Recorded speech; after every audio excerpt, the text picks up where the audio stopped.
name, where you're from, and how long you've been playing the game. So. All right, I'm JC Plant, originally from Montreal, now living in Toronto, Canada. I've been playing, my first set was 1982, and I've been coming to opening day since 92, I think, 93. From Toronto, Ontario, Canada. I accompany him on his pilgrimage here every couple of years. I actually haven't played myself, but I may start this year, so I have to end up seeing if I do that. Okay, you're wearing an Expos jersey, right? Tim Raines, Hall of Famer. Oh, of course. So that had to be a moment where you're like, finally, right? Okay, so what was going through your head when you got the announcement? Like when you heard that he finally made it in? I was, I think I was at a Raptors game, actually. That's the most Canadian thing I've heard. Hearing that Tim Raines is in the Hall of Fame at a Raptors game. Like the Raines is in, and the person had no idea what I was talking about. But I was like clearly excited, so they were excited for me. But yeah, it's such a hard fight, and I don't know if you know Jonah Carey. Of course I know Jonah. Yeah, so he's one of our guys. Yeah, and so I was chatting with him, and like how much of a travesty it is, and he does his book launches from basically where I live, same building where I live. So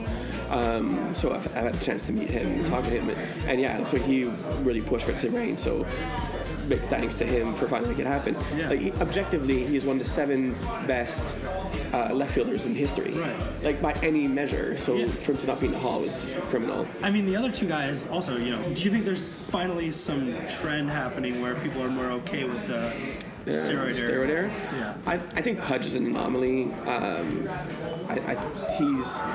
He was such a different catcher, right? And he was good at everything. And I don't think he was ever really tainted that much by steroids. The Bagwell one, that is more surprising, and that's where you might think, oh, okay, if Bagwell is in, Bonds, Clemens, like McGuire, Sosa, right? Like those guys have to. A-Rod's going to be on the docket soon. Yeah, he has so many home runs, and he's one of the best players in history. The thing is with Bonds and A-Rod is they're despised. Yes. Right?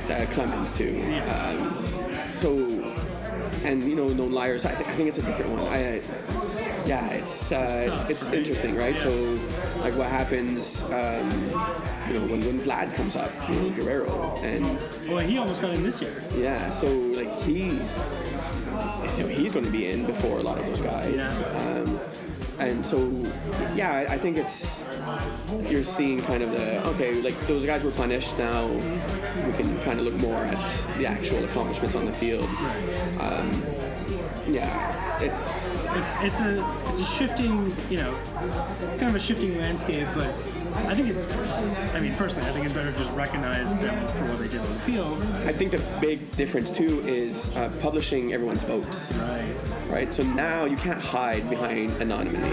Right. And it's like you only voted for like 2 guys. You only voted for Ryan Sandberg. Like you're what did you do from the ballot. Yeah. You mailed in a blank ballot, which means you didn't abstain. You just didn't vote for anyone. Which you essentially threw out your ballot. Yeah. And then brings all the percentages down. Right. Yeah. So that's a problem. Yeah. And I think now you're going to see a lot of backlash on the writers, and then you see with that then the older writers start losing their votes, and the younger ones who don't care as much about steroids. Yeah. And I think that's where you see the balance kind of shift to that. Did you follow the Expos down to Washington as a fan? Absolutely not. No? Okay. So I have a good story about that, actually. Okay. So I was wearing, I went to Washington for a soccer game, and I was like, oh, I'll go see a Nats game. I have time. The schedule works out. And it was the Cubs against the Nats. And so I wore my 1982 Gary Carter All-Star jersey, and I think it was this hat. And people were like, oh, that's so cool, like your retro gear. And then the Cubs got a hit, and it was Rizzo, who was on my team, my Strat team, so I applauded. And they're like, wait, you're cheering for the Cubs? I was like, yeah, you stole my team and broke my heart. And everyone just dispersed. So who is your team now? Oakland. I liked them in the 70s. Carney Lansford's one of my favorite players of all time.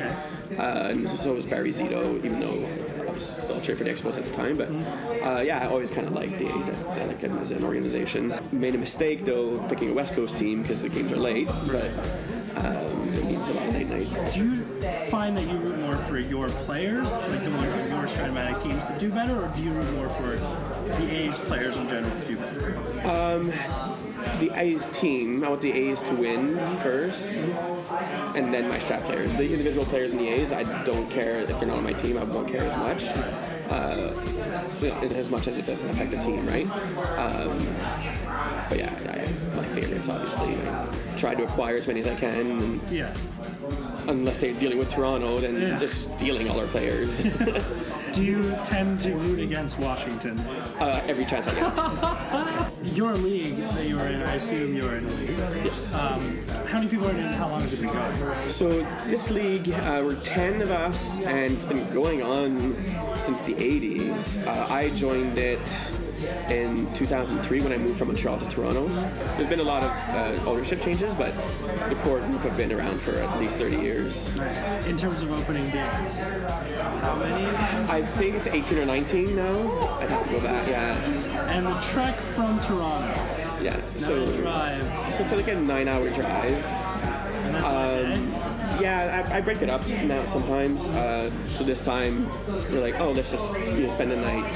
Leave earlier Thursday, spend the night, 3 hours away from here in Binghamton. Then we'll just make a trek in the morning, right? So it's a bit easier. I was surprised that there wasn't a lineup when I got here. Yeah. I thought, but I forgot that you can come inside now. Yeah. Like I remember back in the day when it was in just a little cubby hole, and everyone's outside freezing. Yeah. It's a much more pleasurable experience now, where you get to come in and kind of see everybody. And, like I've met Hal now maybe 4 or 5 times, Yeah. and back in the day that was not always an option. All right, thank you so much for coming. My pleasure. Thanks. Thanks for being a fan. Thanks for coming consistently. That's awesome. Always.